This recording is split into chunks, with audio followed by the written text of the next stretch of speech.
அஸ்ஸலாமு அலைக்கும் ரஹ்மத்துல்லாஹி வபரகாத்துஹு. அல்ஹம்துலில்லா, நாம் அனைவருமே பல நபிமார்களுடைய வாழ்வை புரட்டி போட்ட புனிதமான ஆஷூராவினுடைய தினத்தில் இருக்கும். இந்த தினத்தில் தான் பல நபிமார்களுடைய வாழ்க்கையை அல்லாஹ் ஏற்ற நிலைக்கு கொண்டு போயிருக்கான். அவங்களுடைய கவலையிலிருந்து, அவங்களுடைய நெருக்கடியிலிருந்து அல்லாஹ் நிம்மதியை கொடுத்த ஒரு நாளாக இருக்குது. இந்த நாளில் நாமும் அமல்களை கொண்டு அலங்கரித்தோம் அப்படின்னா, நமது தேவைகளை அல்லாஹ்விடத்தில் முறையிட்டோம் அப்படின்னா, கண்டிப்பாக இன்ஷா அல்லாஹ் இந்த வருடத்தில் ஆசைப்பட்ட வாழ்க்கையை நாமும் அடைந்து கொள்ளலாம். நபிமார்கள் அடைந்த துன்பம் எப்படிப்பட்டது? நபிமார்கள் கேட்ட துவாக்கள் எப்படிப்பட்டது? அவர்களுக்கு முன்னிலையில் நம்ம கேட்கக்கூடிய துவாவெல்லாம் ஒன்றுமே கிடையாது. ஆனால் அவங்க நம்பிக்கையோடு நின்று இந்த வார்த்தையை ஒரு முறை சொல்லி கேட்பாங்க. அல்லாஹ் உடனே அவங்களுக்கு உதவி செய்வான். ஆனால் நம்ம இன்றைக்கு எத்தனையோ திக்ருகளை எத்தனையோ முறை ஓதனாலும் கூட நமக்கு நிறைவேறதில்லை. காரணம் என்ன அப்படின்னா, ஈமான் இல்லை. ஈமானோட நீங்கள் உறுதியாக நீங்கள் இந்த விஷயங்களை எல்லாம் செஞ்சீங்க அப்படின்னா, அல்ஹம்துலில்லாஹ், நபிமார்களுடைய வாழ்க்கையில் நடந்த அதிசயங்களைப் போல அல்லாஹ் நமது வாழ்க்கையிலையும் நிகழ்த்துவான். இன்றைக்கு இன்ஷா அல்லாஹ் நான் வெறும் 10 நபிமார்கள் ஓதிய 10 முத்தான திக்ருகளை எடுத்துகிட்டு வந்திருக்கேன். இதை மட்டும் இன்னைக்கு நீங்கள் நியத்து வச்சு 10 முறை ஓதுங்க. உங்களுடைய நியத்து எப்படி இருக்கணும் அப்படின்னா, இந்த வருடத்தில் உங்களோட வாழ்க்கை எப்படி மாறணும்னு நினைக்கிறீங்களோ அதை நியத்து வைங்க. உங்களுக்கு நல்ல அழகான முறையில் திருமணம் நடக்கணுமா, நியத்து வைங்க. நல்ல வேலை கிடைக்கணுமா, நியத்து வைங்க. குழந்தை பாக்கியம் கிடைக்கணுமா, நியத்து வைங்க. இந்த வருஷத்தில் நீங்கள் மிகப்பெரிய செல்வந்தனாக மாறணுமா, நியத்து வைங்க.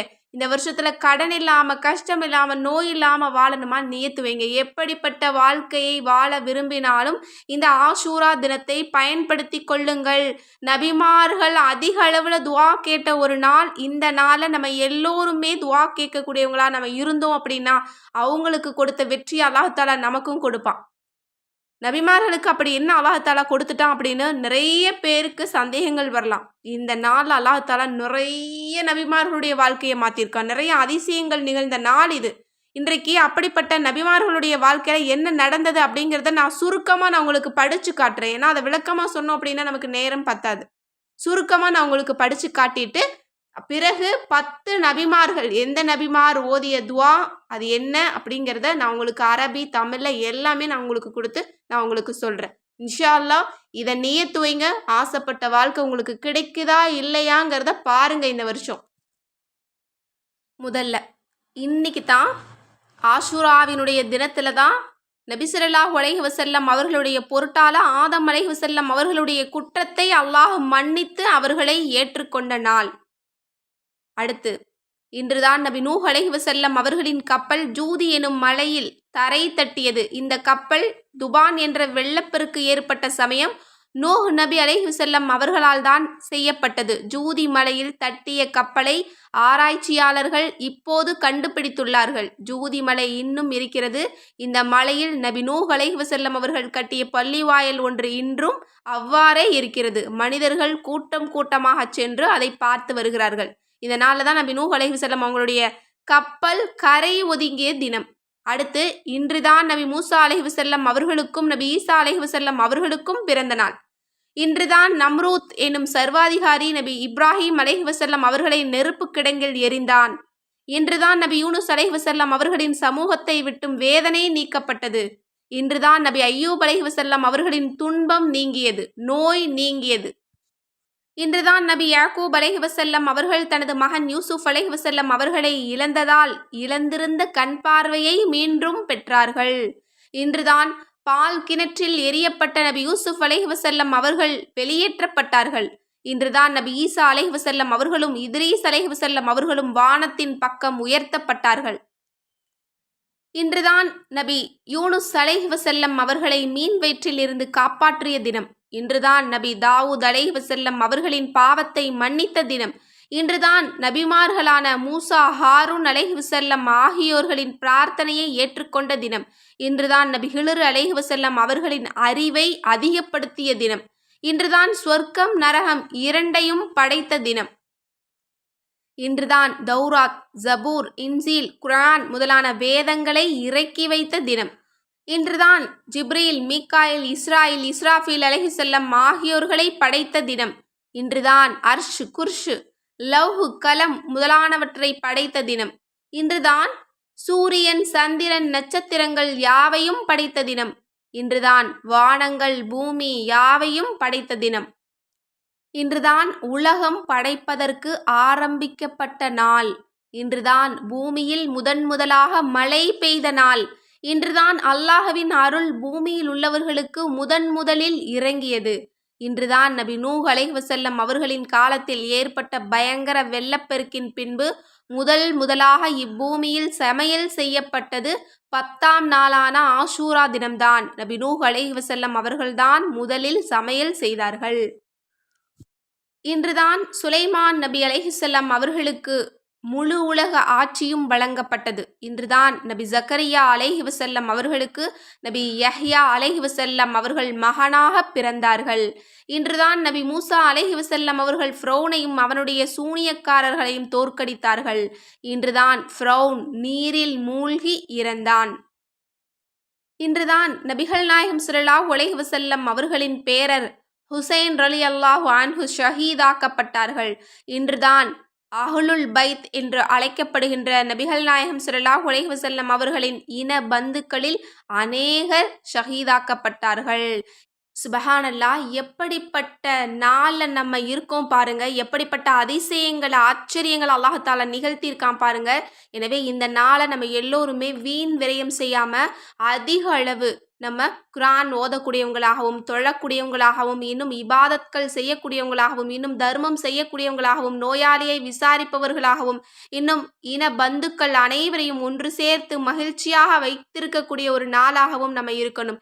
இந்த நாளை அமல்களை கொண்டு அலங்கரிக்கணும். அமல்கள் அப்படின்னா செய்யக்கூடிய அமல்கள் பாதியா இருந்தாலும் நம்முடைய குண நலன்கள்ல பாதி அமலை நம்ம முடிச்சுக்கணும். தர்மம் செய்யறது, வீட்டில் இருக்கிறவங்க கிட்ட சந்தோஷமா பேசுறது, இதெல்லாமே இந்த நாளில் செய்ய சொல்லி நபி அவர்கள் நமக்கு வலியுறுத்தி இருக்காங்க. அமல்கள்ல எந்த அளவுக்கு நமக்கு நன்மையும் பரக்கத்தும் கிடைக்குதோ அதே போலதான் நம்ம குடும்பத்தை பார்க்கறதுலையும் அல்லாஹ் தாலா அதிக அளவு பரக்கத் செய்யறான், அதிக அளவு நமக்கு செல்வாக்கு உயருது அப்படின்னு சொல்லி கொடுத்துருக்காங்க. எனவே இந்த நாள்ல எந்த அளவு அமல்களை அதிகப்படுத்துறீங்களோ அதே போல உங்களுடைய குணநலன்களையும் மேம்படுத்தி கொள்ளுங்கள். உங்க குடும்பத்தில் இருக்கிறவங்கள சந்தோஷமா பாருங்க, முடிஞ்ச அளவு தர்மம் செய்யுங்க, நோயாளியை போய் விசாரிங்க, நீங்க தூய்மையா இருங்க. இன்னும் இது போல நல்ல அமல்களை நீங்க அதிகப்படுத்துங்க. இப்போ இந்த நாள்ல ஓதக்கூடிய அந்த 10 நபிமார்கள் ஓதிய அந்த திக்ருகள் என்ன அப்படிங்கிறத முதல்ல நம்ம பார்த்துருவோம். முதல்ல ஆதம் அலைஹிவஸல்லம் அவர்களுக்கு மன்னிப்பு வழங்கியது. அவங்க இந்த துஆவை தான் ஓதுனாங்க. ஒரு முறை தான் ஓதுனாங்க, அல்லாஹ் மன்னிச்சிட்டான். அது என்ன துஆ? ரப்பனா லலம்னா அன்ஃபுஸனா வ இல்லம் தக்ஃபிர் லனா வ தர்ஹம்னா லனகூனன்ன மினல் ஹாசிரீன். அடுத்து நபி நூஹ் அலைஹிவஸல்லம் அவர்களையும் அவர்களுடைய கூட்டத்தாரையும் அல்லாஹ் தஆலா பெரும் வெள்ளத்திலிருந்து காப்பாற்றிய தினம். அவங்க ஓதிய அந்த அற்புதமான ஒரு குர்ஆனுடைய வசனம் என்ன அப்படின்னா, ரப்பி அன்சில்னி முன்சல முபாரகவ் வ அன்த கைருல் முன்சிரின். இது வீடு தொடர்பான அத்தனை பிரச்சனைகளையும் நமக்கு நீக்கும், நிம்மதியான ஒரு வீட்டை நமக்கு பெற்றுத்தரும். முதல்ல ஆதம் அலைஹிவஸல்லம் அவங்க ஓதிய அந்த துஆவை நம்ம ஓதணும் அப்படின்னாலே நம்முடைய பாவங்கள் மன்னிக்கப்பட்டு துஆக்கள் கபூலாக தொடங்கிடும். இது நம்முடைய வீட்டு பிரச்சனையை நீக்கக்கூடியது. அடுத்தது ஐயூப் அலைஹிவஸல்லம் அவர்களுடைய நோய் முடிவுக்கு வந்த நாள். அவங்க ஓதிய துஆ என்ன அப்படின்னா, ரப்பி இன்னி மஸ்ஸனியல் லுர்ரு வ அன்த அர்ஹமுர் ராஹிமீன். இதை ஓதணும் அப்படின்னா இந்த வருடம் முழுவதும் நமக்கு நோய்கள்ல இருந்து அல்லாஹ் பாதுகாப்பு கொடுக்குறான். அது மனநோய், எப்படிப்பட்ட நோயா இருந்தாலும் சரி. அடுத்தது மீன் வயிற்றில இருந்து யூனுஸ் அலைஹிவஸல்லம் அவர்கள் வெளிவந்த நாள். அவங்க ஓதிய அந்த துஆ நம்ம எல்லோருக்குமே பரிச்சயமானது தான். நம்ம எல்லோருமே ஓதி பலனடைஞ்சிருக்கோம். லா இலாஹ இல்லா அன்த சுப்ஹானக இன்னி குன்து மினல் ஸாலிமீன். இதை ஓதி யாருக்குமே எனக்கு பலன் கிடைக்கலன்னு சொல்லவே முடியாது. இதை சொல்லி அல்லாஹ்விடத்துல கேளுங்க. இந்த நாளில் எப்படி இந்த வருஷம் நீங்கள் வாழ போறீங்கன்னு பாருங்க. அடுத்து ஃபிரௌனுடைய கூட்டத்தாரை கடலில் மூழ்கடித்து மூசா நபியை காப்பாற்றியது இந்த நாள் தான். எனவே மூசா அலைஹிவஸல்லம் அவங்க ஓதிய திக்ரை நம்ம எல்லோருமே அதிகமாக ஓதணும். இதுவும் நம்மள பலருக்கும் பலன் கொடுத்த ஒரு திக்ரு தான். ரப்பி இன்னி லிமா அன்சல் த இலைய மின் ஹைரின் ஃபகீர். இதை ஓதணும் அப்படின்னா குடும்பம், இன்னும் திருமணம் சம்பந்தப்பட்டது, வேலை சம்பந்தப்பட்டது, இன்னும் செல்வம் சம்பந்தப்பட்டது அத்தனை தேவைகளுமே நமக்கு நிறைவேறும். இது ஒன்று நம்ம சொன்னாலே போதும், பல தேவைகள் நமக்கு கபூலாகும். எனவே இதை நம்ம ஓதிக்கலாம். அடுத்தது இன்னமா அஷ்கு பஃபி வ ஹுஸ்னி இலல்லா, நபி யாக்கூப் அலைஹிவஸல்லம் அவர்கள் ஓதியது. நம்முடைய பிரச்சனைகளை இது தீக்கும். எனவே கண்டிப்பாக நம்ம இதை இந்த நாளில் ஓதுறது ரொம்ப பொருத்தமாக இருக்கும். அடுத்து நபி சுலைமான் அலைஹி வஸல்லம் அவங்க ஓதிய ரப்பிக்ஃபிர்லி வஹப்லி முல்கல் லா எம்பகி லியாஹதி மிம் பஅதி இன்னக அன்தல் வஹாப். இதை ஓதனோடனே அல்லாஹாலா அவங்களுக்கு இதுவரை யாருக்கும் கொடுக்கப்படாத அரசாங்கத்தை கொடுத்தான். எனவே இந்த துவாவை நம்ம இன்றைக்கு ஓதுறது இந்த வருடம் முழுவதுமே நமக்கு செல்வாக்க உயர்த்தும், கண்ணியப்படுத்தும், மரியாதையை அதிகப்படுத்தும், செல்வாக்கா நம்ம வாழலாம். அடுத்தது நபி இப்ராஹிம் அலைஹி வஸல்லம் அவர்கள் ஓதிய ஹஸ்புனல்லாஹு வ நிஅமல் வக்கீல். இதை நம்ம எல்லோருமே ஓதிக்கிட்டோம் அப்படின்னா ஒரு துன்பம் கூட இந்த வருடத்தில் நம்மை தீண்டாது. நம்ம நிம்மதியாக சந்தோஷமாக வாழலாம். எனவே இதையும் நம்ம ஓதிக்கலாம். அடுத்து நபி ஈசா அலைஹி வஸல்லம் அவர்கள் ஓதியது ரப்பனா அன்சில் அலைனா மாஇதத்தம் மினஸ் ஸமாஇ தகூனு லனா ஈதல் லி அவ்வலினா வ ஆஹிரினா வ ஆயத்தம் மின்க வர்ஸுக்னா வ அன்த கைருர் ராஸிகீன். இதை ஓதணும் அப்படின்னா இன்ஷா அல்லாஹ் இந்த வருடத்தில் செல்வாக்கு உயரும்.